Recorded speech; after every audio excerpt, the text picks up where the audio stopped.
नमस्कार दोस्तों, target for exam में आप सभी का स्वागत है। दोस्तों, आज के वीडियो में हम जीके का 50 मोस्ट इम्पोर्टेंट क्वेश्चन करेंगे। तो चलिए शुरू करते हैं। पहला क्वेश्चन है पृथ्वी का औसत घनत्व कितना है। तो पृथ्वी का औसत घनत्व कितना है, तो याद रखिएगा 5 ऑप्शन सी सही हो जाएगा। 5.5 सेंटीमीटर पर क्यूब। क्या हो जाएगा? 5.5 ग्राम पर सेंटीमीटर क्यूब पृथ्वी का औसत घनत्व है। तो ऑप्शन नंबर सी इसका सही आंसर हो जाएगा। चलिए अगला क्वेश्चन देखिए, पृथ्वी का विषुवतीय व्यास कितना है। तो दीजिए आप आंसर। पृथ्वी का विषुवतीय व्यास कितना है, तो right answer option number A हो जाएगा। 12,756 किलोमीटर जो है पृथ्वी का विषुवतीय व्यास है। चलिए अगला क्वेश्चन देखिए, सर्वप्रथम पृथ्वी की त्रिज्या को किसने मापा था। क्या हो जाएगा इसका सही आंसर, तो बताइए। ऑप्शन नंबर सी इसका राइट आंसर हो जाएगा। क्या हो जाएगा? ऑप्शन नंबर सी, एरेटोस्टेनीज जो है पृथ्वी की त्रिज्या सर्वप्रथम ये मापा था। ऑप्शन सी इसका राइट आंसर हो जाएगा। अगला क्वेश्चन देखिए, ब्रह्मांड का अध्ययन क्या कहलाता है। तो ब्रह्मांड का अध्ययन क्या कहलाता है, तो ये कहलाता है कॉस्मोलॉजी। ऑप्शन नंबर बी इसका राइट आंसर हो जाएगा। क्या हो जाएगा? ब्रह्मांड का अध्ययन कॉस्मोलॉजी कहलाता है। अगला क्वेश्चन देखिए, सूर्य का मुख्य संघटक क्या है। तो सूर्य का मुख्य संगठन क्या हो जाएगा? हाइड्रोजन, हीलियम, नाइट्रोजन, ऑर्गन या ऑक्सीजन, ऑक्सीजन और नाइट्रोजन। क्या हो जाएगा इसका सही आंसर? इसका सही आंसर हो जाएगा ऑप्शन नंबर ए, हाइड्रोजन और हीलियम। तो ऑप्शन नंबर ए इसका सही आंसर हो जाएगा।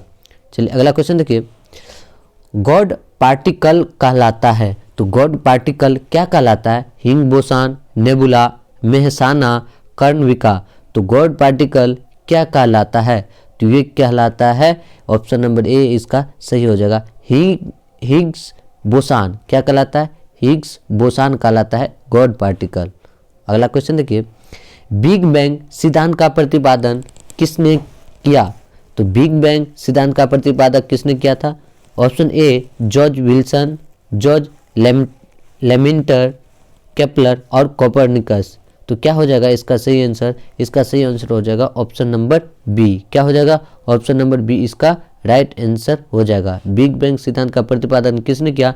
जॉर्ज लेमिंटर जो है बिग बैंग सिद्धांत का प्रतिपादन किया था। Right answer option number B हो जाएगा। अगला क्वेश्चन देखिए, ब्रह्मांड में विस्फोटी तारा कहलाता है। तो ब्रह्मांड में विस्फोटी तारा कहलाता है, क्या कहलाता है? ध्रुव तारा, पुच्छल तारा, अभिनव तारा, धूमकेतु। क्या हो जाएगा इसका सही आंसर? तो ऑप्शन नंबर सी इसका क्या हो जाएगा? अभिनव तारा कहलाता है। तो ऑप्शन नंबर सी इसका सही आंसर हो जाएगा। अगला क्वेश्चन देखिए, चंद्रमा का द्रव्यमान पृथ्वी की अपेक्षा होता है। तो चंद्रमा का द्रव्यमान पृथ्वी की अपेक्षा कितना होता है? 1/6 भाग, 1/10 भाग, 1/10 भाग, ये दोनों ठीक है। डी 1/81 भाग। तो क्या हो जाएगा इसका सही आंसर? तो ऑप्शन नंबर डी इसका सही आंसर हो जाएगा, 1/81 भाग हो जाएगा। अगला क्वेश्चन देखिए, पृथ्वी के सबसे निकट स्थित ग्रह कौन है। तो पृथ्वी के सबसे निकट स्थित ग्रह ये कौन हो जाएगा? बृहस्पति, शुक्र, मंगल, शनि। क्या हो जाएगा इसका सही आंसर? तो ये हो जाएगा शुक्र। ऑप्शन नंबर बी इसका सही आंसर हो जाएगा। पृथ्वी के सबसे निकट स्थित ग्रह कौन सा है? शुक्र है। तो ऑप्शन बी इसका राइट आंसर हो जाएगा। अगला क्वेश्चन देखिए, सी ऑफ ट्रैंक्विलिटी कहाँ पर स्थित है।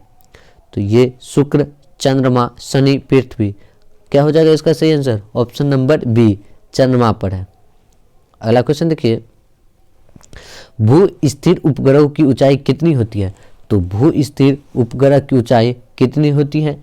36,000 मीटर, 6,000 किलोमीटर, 36,000 किलोमीटर या 40,000 किलोमीटर।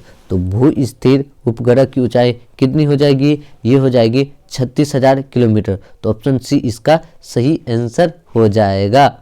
अगला क्वेश्चन देखिए, सूर्य का प्रकाश पृथ्वी पर पहुंचता है। तो सूर्य का प्रकाश जो है पृथ्वी पर कितना समय में पहुंचता है? तो ये हो जाएगा 8.3 मिनट में। तो ऑप्शन नंबर डी इसका सही आंसर हो जाएगा। फिर सूर्य का प्रकाश जो है पृथ्वी पर 8.3 मिनट में जो है पृथ्वी पर पहुंच जाता है। ठीक है। अगला क्वेश्चन देखिए, चंद्रमा का प्रकाश पृथ्वी पर पहुंचता है तो चंद्रमा का प्रकाश पृथ्वी पर कितना कब पहुंचता है? तो ये देखिए 4 सेकंड में, 2 सेकंड में, 3 सेकंड में या 1.3 सेकंड में। तो क्या हो जाएगा इसका सही आंसर? चंद्रमा का प्रकाश जो है पृथ्वी पर पहुंचता है 1.3 सेकंड में। तो right answer option number D इसका सही आंसर हो जाएगा।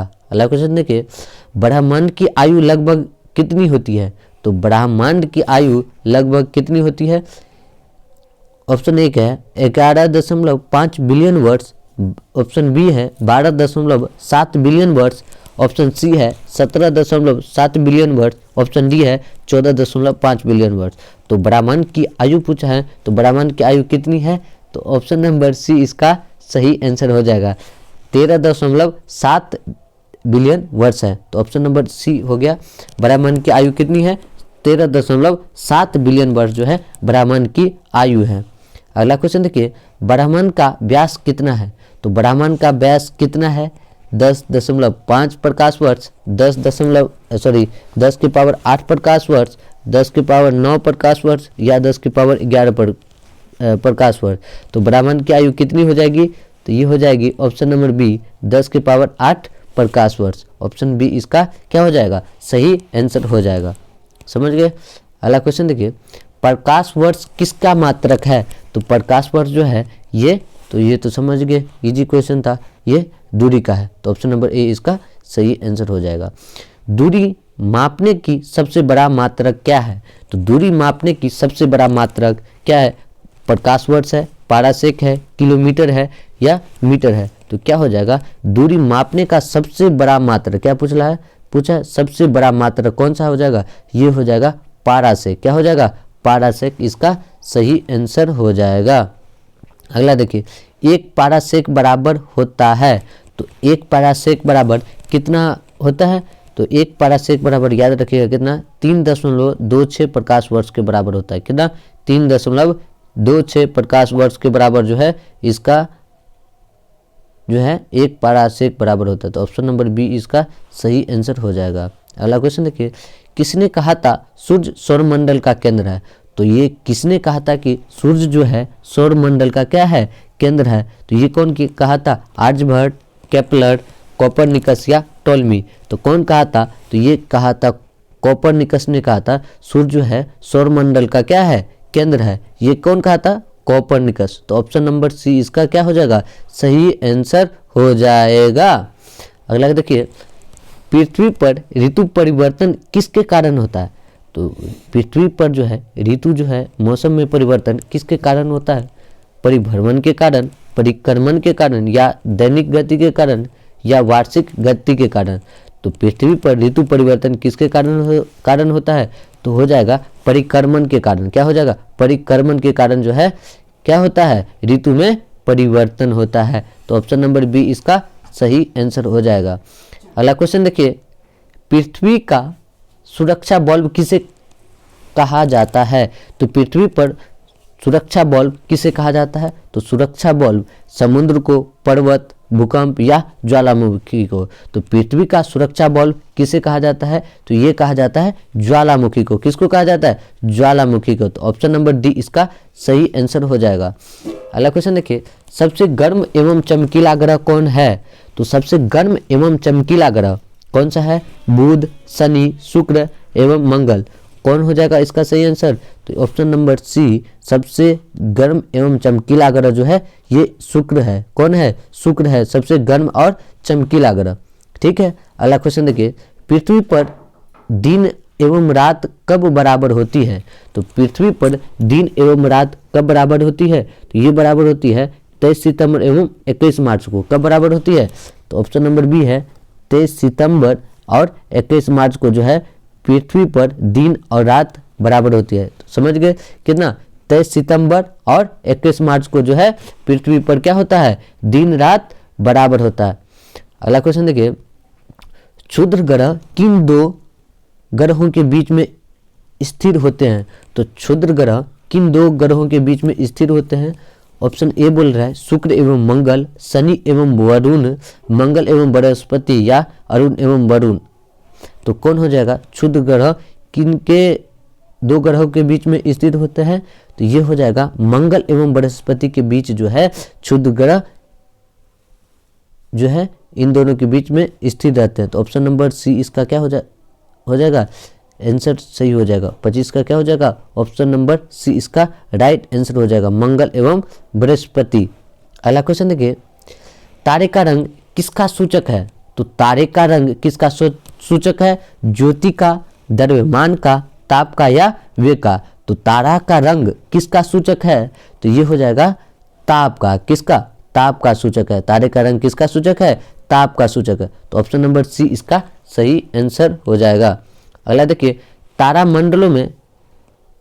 तारामंडलों की कुल संख्या कितनी है, तारामंडल की कुल संख्या कितनी है, तो हो जाएगा 70, 74, 80 या 89। तो तारामंडल की कुल संख्या पूछ लेगा तो कितना हो जाएगा, 89। कितना है, 89। ऑप्शन नंबर डी इसका सही आंसर हो जाएगा। अगला देखिए, आकाश गंगा की आकृति कैसी है, तो आकाश गंगा की आकृति कैसा है, सर्पिलाकार, आयताकार, गोलाकार या त्रिभुजाकार। तो आकाश गंगा की आकृति पूछ लेगा कैसी है, तो याद रखिएगा कैसी है, ये है सर्पिलाकार। कैसे है, सर्पिलाकार जो है इसकी आकृति है। अगला क्वेश्चन देखिए, पृथ्वी की आयु किससे ज्ञात की जाती है, तो पृथ्वी की आयु जो है किससे हम ज्ञात करते हैं, कार्बन डेटिंग से, यूरेनियम डेटिंग से, या जैविक घड़ी से, या नाइट्रोजन डेटिंग से। तो क्या हो जाएगा इसका सही आंसर, तो हम पृथ्वी की आयु जो ज्ञात करते हैं हम यूरेनियम डेटिंग के द्वारा जो हम पृथ्वी की आयु ज्ञात करते हैं। तो ऑप्शन नंबर बी इसका क्या हो जाएगा, सही आंसर हो जाएगा। अगला देखिए, बिना उपग्रहों वाला ग्रह, तो बिना उपग्रह वाला ग्रह हम किसको बोलते हैं, बुध और शुक्र को, बुध और मंगल को, मंगल और शुक्र को, या वरुण एवं प्लूटो को। तो बिना उपग्रह, जिस पर क्या हुआ कोई उपग्रह नहीं है, तो इस कौन से ग्रह पर जो है उपग्रह नहीं है, तो बुध और शुक्र पर क्या है, उपग्रह नहीं है। तो ऑप्शन नंबर एक जो है ए सही आंसर हो जाएगा। बुध और शुक्र पर क्या है, ये दोनों जो है बिना उपग्रह वाला ग्रह है। तो याद रखिए कौन कौन, बुध और शुक्र पर क्या है, कोई उपग्रह नहीं है। अगला देखिए, चंद्रमा किस ग्रह का एकमात्र उपग्रह है, तो चंद्रमा जो है किस ग्रह का एकमात्र उपग्रह है, तो याद रखिएगा ये पृथ्वी का जो है एकमात्र उपग्रह है। ऑप्शन नंबर बी इसका सही आंसर हो जाएगा।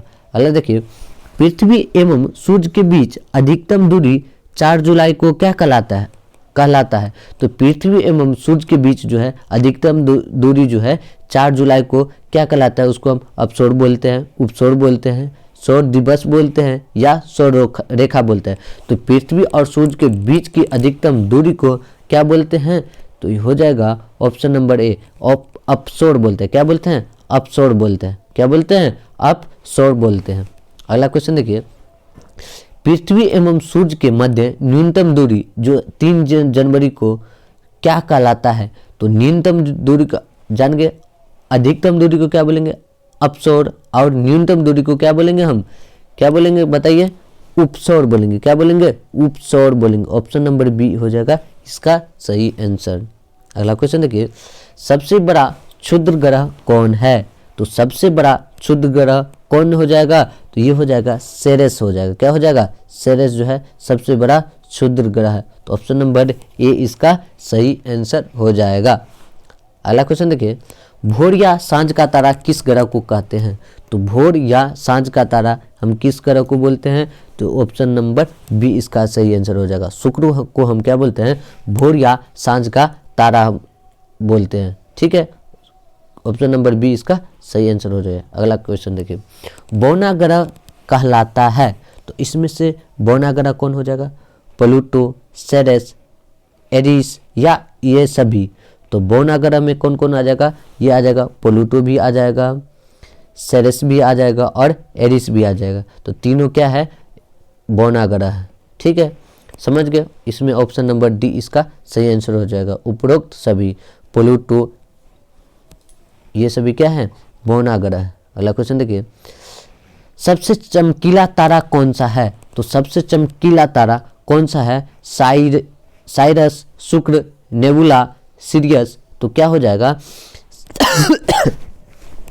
सबसे चमकीला तारा कौन सा हो जाएगा, साइरस हो जाएगा। ऑप्शन नंबर ए इसका सही आंसर हो जाएगा। अगला क्वेश्चन देखिए, सूर्य की ऊर्जा का मुख्य स्रोत क्या है। तो सूर्य की ऊर्जा का मुख्य स्रोत क्या है, नाभिकीय विखंडन, नाभिकीय संलयन या ताप यानी उत्सर्जन, या ऑप्शन डी बोल रहा है फोटो इलेक्ट्रिक उत्सर्जन। तो सूर्य की ऊर्जा का मुख्य स्रोत क्या है, तो ये हो जाएगा नाभिकीय संलयन। क्या है, नाभिकीय संलयन। ऑप्शन नंबर बी इसका सही आंसर हो जाएगा। अगला क्वेश्चन देखिए, सूर्य की तरह सतह का तापमान कितना होता है। तो सूर्य की सतह का तापमान हो जाएगा 6000 डिग्री सेल्सियस होता है। कितना होता है, 6000 डिग्री सेल्सियस होता है। ऑप्शन नंबर सी इसका सही आंसर हो जाएगा। अगला देखिए, सूर्य का दीप्तिमान सतह क्या कहलाता है। तो सूर्य का दीप्तिमान सतह क्या कहलाता है, वर्णमंडल कहलाता है, प्रकाश मंडल कहलाता है, स्थल मंडल कहलाता है या कोरोना कहलाता है। तो सूर्य का दीप्तिमान सतह क्या कहलाता है, तो यह कहलाता है प्रकाश मंडल कहलाता है। क्या कहलाता है, प्रकाश मंडल। ऑप्शन नंबर बी इसका राइट आंसर हो जाएगा। अगला क्वेश्चन देखिए, सबसे बड़ा तारामंडल कौन है। तो सबसे बड़ा तारामंडल ये है सेंटोरस। क्या है, सबसे बड़ा तारामंडल कौन सा है, सेंटोरस जो है सबसे बड़ा तारामंडल है। तो ऑप्शन नंबर ए इसका सही आंसर हो जाएगा। अगला देखिए, दो देशांतर रेखा के बीच की दूरी है। तो दो देशांतर रेखा के बीच की दूरी को हम क्या बोलेंगे, तो इसको बोले हम गोरे बोलेंगे। क्या बोलेंगे, गोरे बोलेंगे। तो ऑप्शन नंबर बी इसका सही आंसर हो जाएगा। दो देशांतर रेखा के बीच की दूरी को हम क्या बोलेंगे, गोरे बोलेंगे। क्या बोलेंगे, गोरे बोलेंगे। तो ऑप्शन नंबर बी इसका सही आंसर हो जाएगा। अगला क्वेश्चन देखिए, गैनीमेड किस ग्रह का उपग्रह है। तो गैनीमेड किस ग्रह का उपग्रह है, शनि का, अरुण का, वरुण का या बृहस्पति का। तो गैनीमेड किस ग्रह का उपग्रह है, तो ये बृहस्पति का जो है क्या है, उपग्रह है। गैनीमेड क्या है, गैनीमेड जो है बृहस्पति का क्या है, उपग्रह है। तो ऑप्शन नंबर डी इसका क्या हो जाएगा, सही आंसर हो जाएगा। अगला क्वेश्चन देखिए, सबसे बड़ा उपग्रह। तो सबसे बड़ा उपग्रह कौन हो जाएगा, डिमोस हो जाएगा, गैनीमेड हो जाएगा, फोबोस हो जाएगा या चंद्रमा हो जाएगा। तो क्या हो जाएगा, सबसे बड़ा उपग्रह जो है ये हो जाएगा गैनीमेड। ऑप्शन नंबर बी इसका सही आंसर हो जाएगा। सबसे बड़ा उपग्रह कौन हो जाएगा, गैनीमेड हो जाएगा। क्या हो जाएगा, गैनीमेड। तो ऑप्शन नंबर बी इसका सही आंसर हो जाएगा। अगला क्वेश्चन देखिए, अंतरिक्ष यात्री को आकाश दिखाई देता है। तो अंतरिक्ष यात्री को आकाश कैसा दिखाई देता है, तो ये काला दिखाई देता है। कैसे, काला दिखाई देता है। अंतरिक्ष यात्री को आकाश जो है कैसा दिखाई देता है, तो ये ऑप्शन नंबर ए काला हो जाएगा। क्या हो जाएगा, काला हो जाएगा। तो ऑप्शन नंबर ए इसका सही आंसर हो जाएगा। चलिए दोस्तों, आज के सेशन हम यहीं पर समाप्त करते हैं। मिलते हैं नेक्स्ट वीडियो में, तब तक के लिए थैंक यू, धन्यवाद।